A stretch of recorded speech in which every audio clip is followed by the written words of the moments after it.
प्राण जाई पर वचन न जाई। जान चली जाई लेकिन बात होती है। कोई सम्मान से जहर भी पिला दे तो वीर उसे स्वीकार कर लेते हैं, लेकिन अगर कोई अपमान से अमृत भी पिलाए वीर उसे स्वीकार नहीं कर सकते हैं। भैया समझते हैं? विराट की कहानी की शुरुआत इस बात कवि जी लिखते हैं जोरी छंद।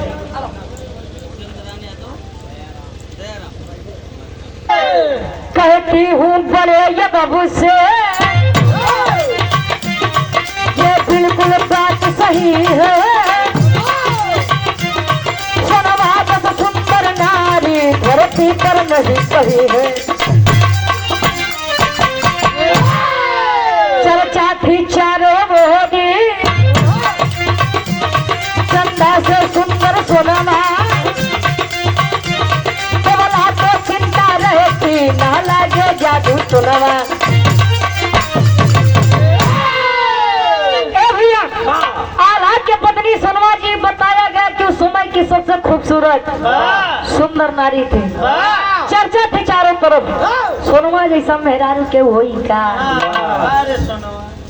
इतनी सुंदर इतनी सुशील केहू के मेहरारू होई का।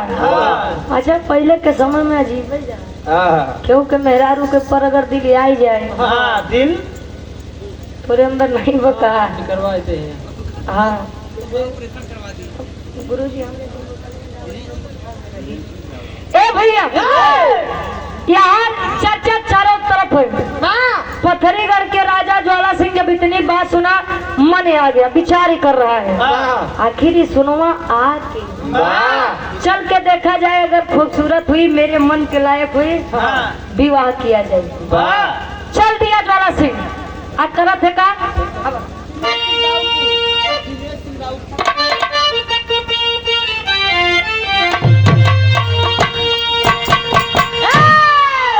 अरे तो ज्वाला को खबर लगी जब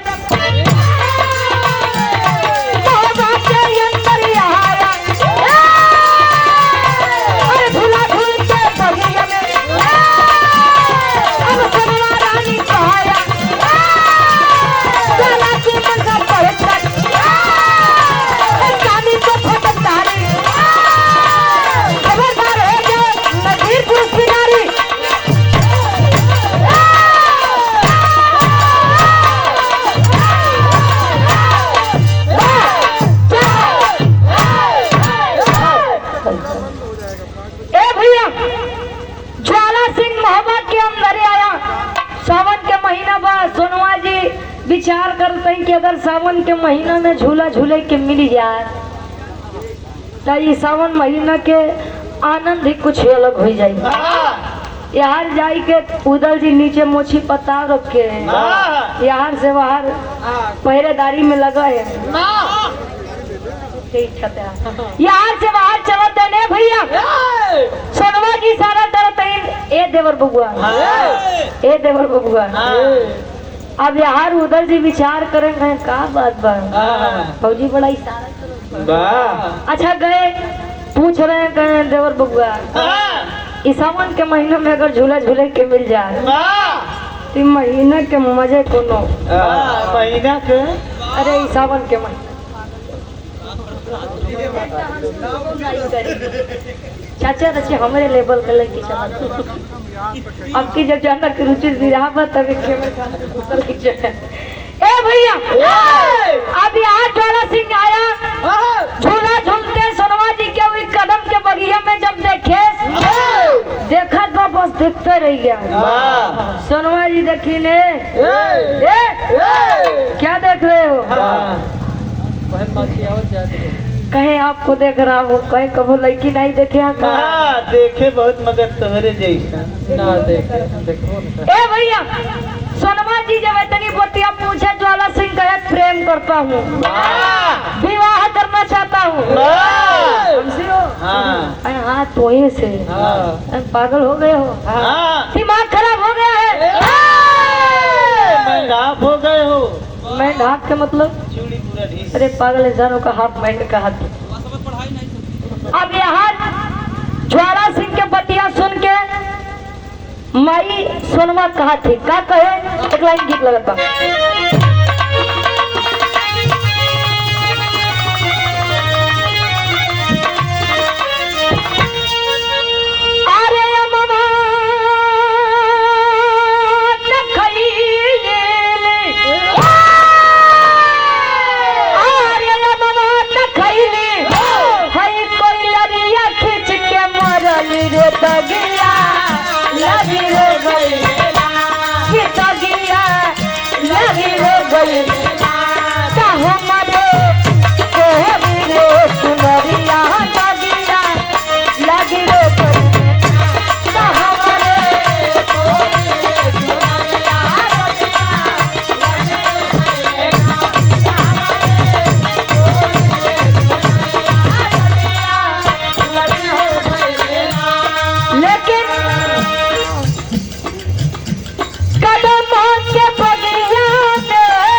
हृदय के गार्जियन जी सम्मानित जो कि परिचय ज्वाला सिंह के बेतनी बतिया कहे यार उधर जी झूला डाल के कहे तो जैसा मेहरारू के काम बा झूला झूले के हम जैसा वीर के काम शिकार करने के लिए चल दिया यार माई सोनवा समझावत है अबे तू जानत नहीं है हम समझावे कैसे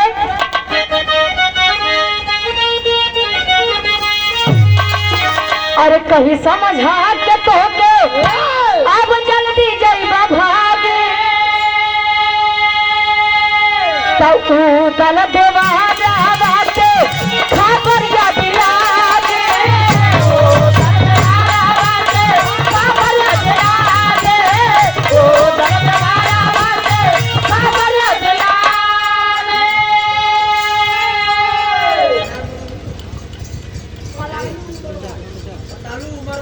पतालू उमरवाल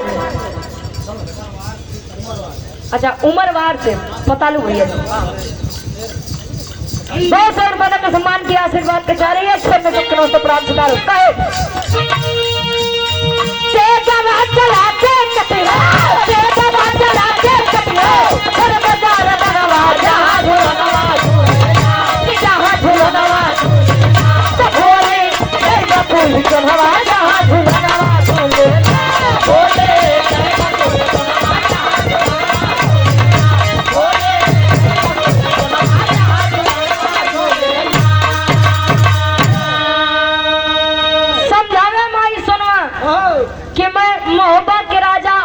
की पत्नी उदल के भौजाई और हमारे एक लड़का जेकर नाम इंदल बा एक बार उदल के नाम सुने तो ज्वाला सिंह पीछे हट गया लेकिन कहे ना ना ना जब प्यार किया तो डरना क्या और जब डरना तो फिर करना क्या अब चाहे जियम चाहे लेकिन बिना शादी करे ना माना नहीं मानव आया दुर्गा माँ के बेटी पे बैठ गया प्रार्थना कर रहा है माँ दुर्गा प्रकट हुई क्या हुआ बालक क्या चाहिए कहे माई जोन मांगो तो लेबू क्या चाहिए बोलो कहे माई वो जोन लड़की आज बगिया में भेटान बा उसी से शादी करना चाहता हूँ कह रे पागल मत बनो बेटा शादी हुई है बच्चे तुम्हारे भी है शादी उसकी भी हुई है उसे बुला करके तुम अपने साम्राज्य का विनाश करना चाहते हो कहे माई अब करे खातिर कुछ भी कुर्बान बा हमें वो लड़की चाहिए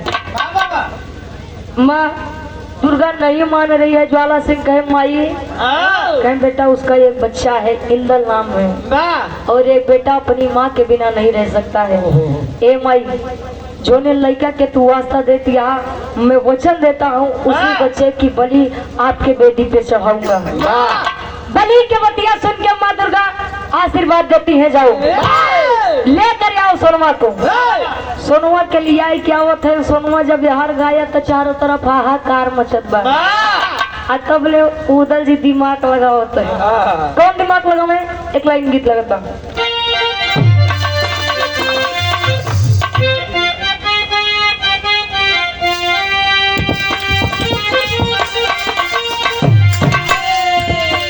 बतावे हम गवनवा नहीं जा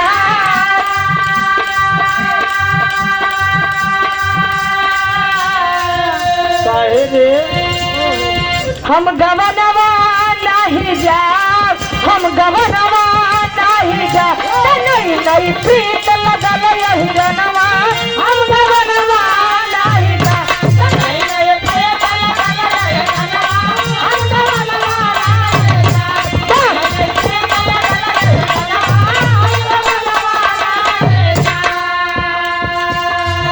जाने की नहीं आप लड़की बतावे। लेकिन झूझरवा चल लेना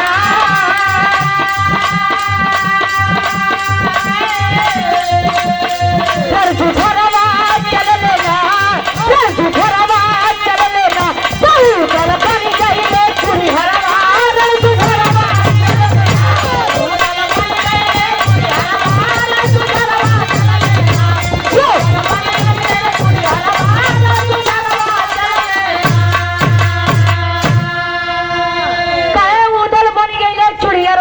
झरवा चल लेना।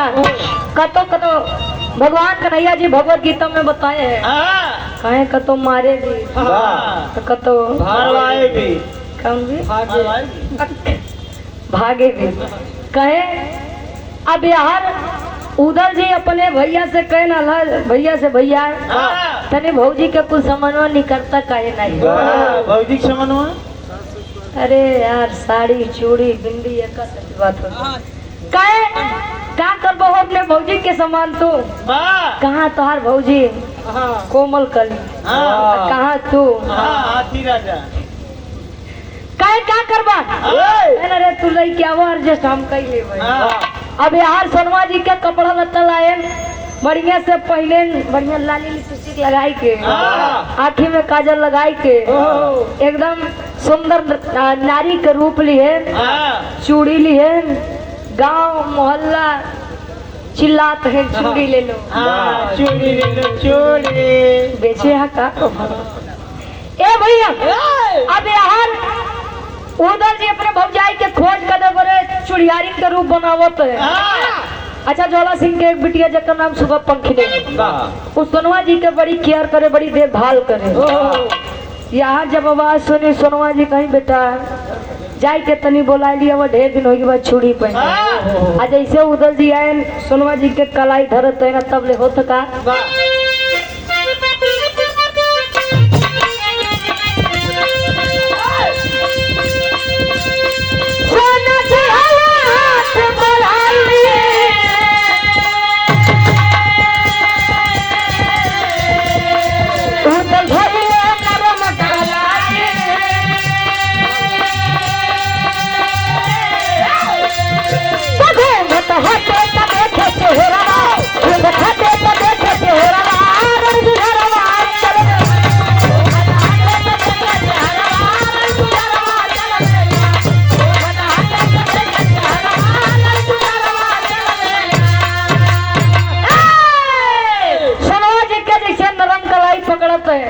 अच्छा पहले के मेहरारू लंबा घूंघट करत है काहे बदे जानत है उनका दांत बड़े बड़े होता तो देखे जाते है।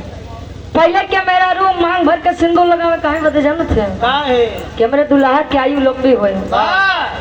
आदित्य भैया आज के तो दुल्ही तनी से टिक ली है जानत है कहे जल्दी मारा दूसरे की जाए तो हर वाली कितना लगाओ तो अच्छा लगाओ चलो ए भैया।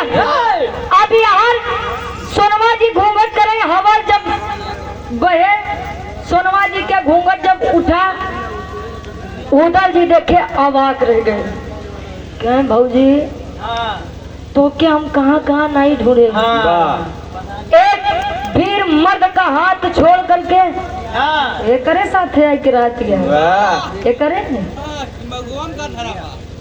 क्या कमी थी हम लोगों के प्रेम में स्नेह में कि तुम इस जैसे ना मर्द के साथ या के रहे रही हो। सोनवा जी तनी बतिया जब सुने कहे देवर बबुए तनी गरमा कम पहले हमारे पतिया सुना 100 रुपया सोनवा जी बताओ तो कि मैं झूला झूल रही थी उसी समय ज्वाला सिंह आया और मुझे जबरदस्ती यहाँ पे लेकर चला आया। इतनी बतिया जब उदल जी सुना कहे कर सारे कितनी मजा हम लोगों की इज्जत पर हाथ डाला है छोड़ूंगा नहीं इसे काट लूंगा साले का गर्दन यार पूरा बोला करो। अब यहाँ उदल जी गुस्सियाई के करत हैं का बिहार क्या गीत लगत बा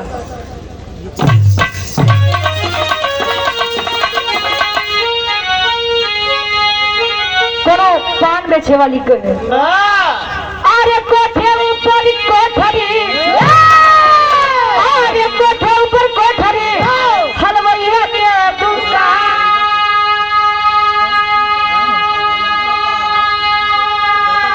अरे हाथ से लड्डू छूट गया भाई पनवरिया मारे सान पनावा खैला पनावा खैला राजा हमारी दुकान पनावा खैला राजा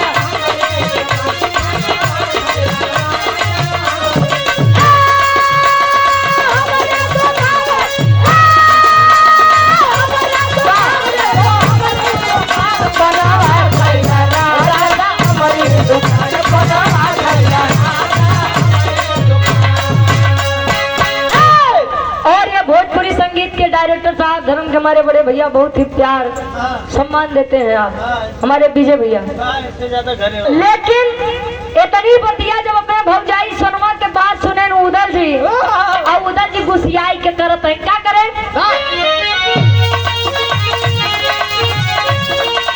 अरे चूड़ी पर की फेंक दो उदल खींच लिया तलवार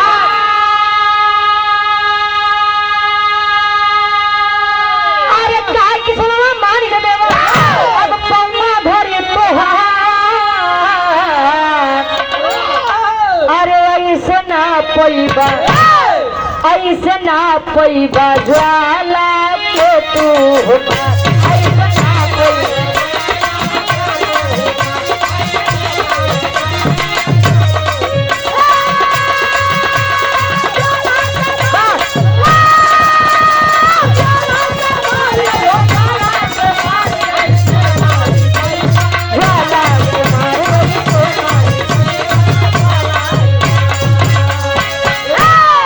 ऐसे ना कहे रुक जा बतिया मार सुन ला ऐसे नहीं मराई तब कैसे मराई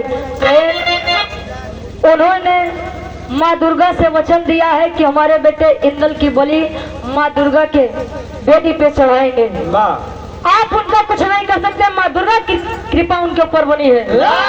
इतनी बतिया जब उदल जी सुने तो बड़ा लाचार हो गए महोबा नगरी वापस आए बैठ के बिलाप कर रहे हैं मन में चिंता कर रहे हैं। इतनी बतिया जब आल्हा जी देखे तो जाए के पूछत उदल क्या हुआ मेरे भाई और ये 500 रुपए पुनः हमारे गार्जियन जी क्या जब उदल जी बतिया बताओ देने भैया अगर भौजी के वापस लावे के बाद तो एक काम करे के पड़ी कवन काम कहीं अपने लड़का इंदल के बलि माई दुर्गा के बेदी पे चढ़ावे के बाद इतनी बतिया आला जी सुने कहीं पागल हो गए हो नारी के लिए मैं अपने बच्चे को मार दूं कदापि नहीं हो सकता।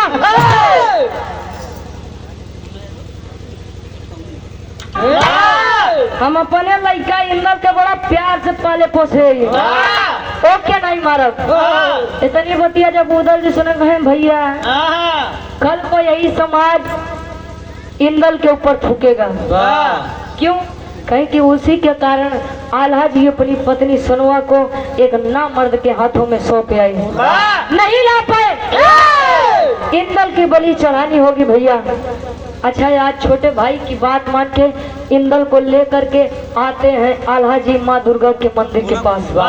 तेरी के भाव में कवि जी लिखते हैं किसे?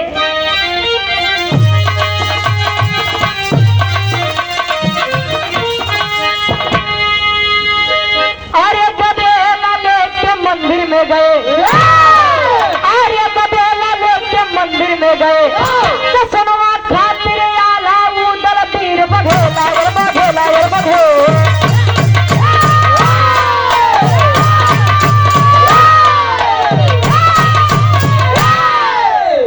कहे सुनवा कारण आला उदल बघेला गदेला लेके मंदिर में गए।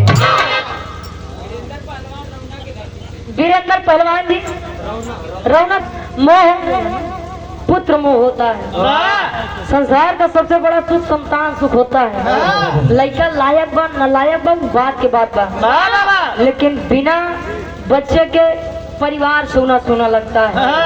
ए भैया आज माई दुर्गा के चरण में जब लेके पहुंचते हैं इंदल को देख के उस मासूम चेहरे को देख के आज फिर से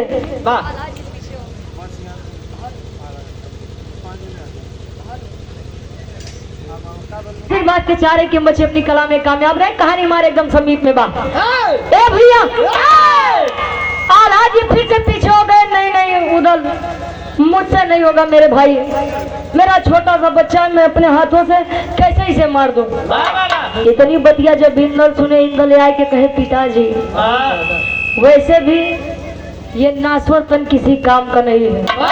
मैं तो खुश हूँ कि एक माँ को लाने के लिए मेरा ये शरीर एक माँ के चरण में जा रहा है। बलि चढ़ाइए।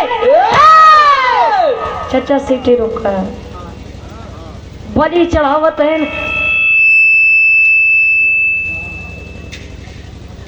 आज ऐसे बलि चढ़ाए माई दुर्गा प्रसन्न भई प्रकट हुई और कह रही हैं आल्हा जी से पापड़ के भाव में कवि जी लिखते हैं।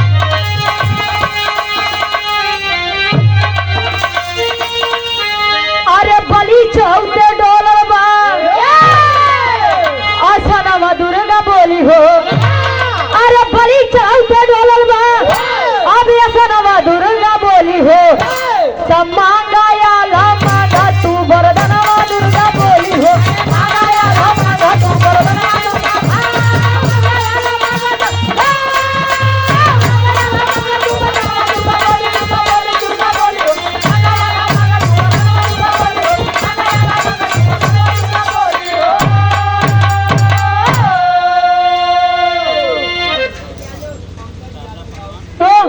मांगा आल्हा मांगा तू वरदानवा दुर्गा बोली हो। मांग बेटा क्या चाहिए तुझे? आल्हा जी देखा तेरे माँ दुर्गा मेरी बच्चे की जान लेके आज आप मुझे से पूछ रही हैं कि मुझे क्या चाहिए।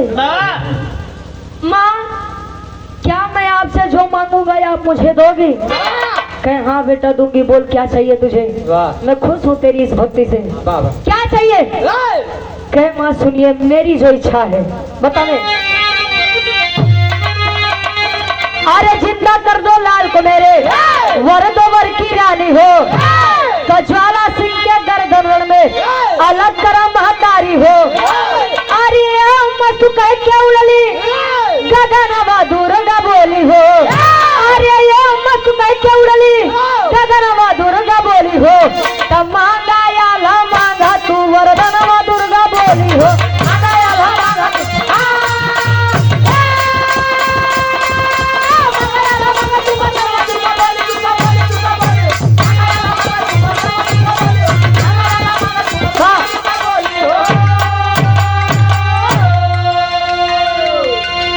माई जो मैं लड़का के बलि हम तोरे चरण में चढ़ाई उहे लड़का हम के हमार वापस कह दा। ए मत पुनः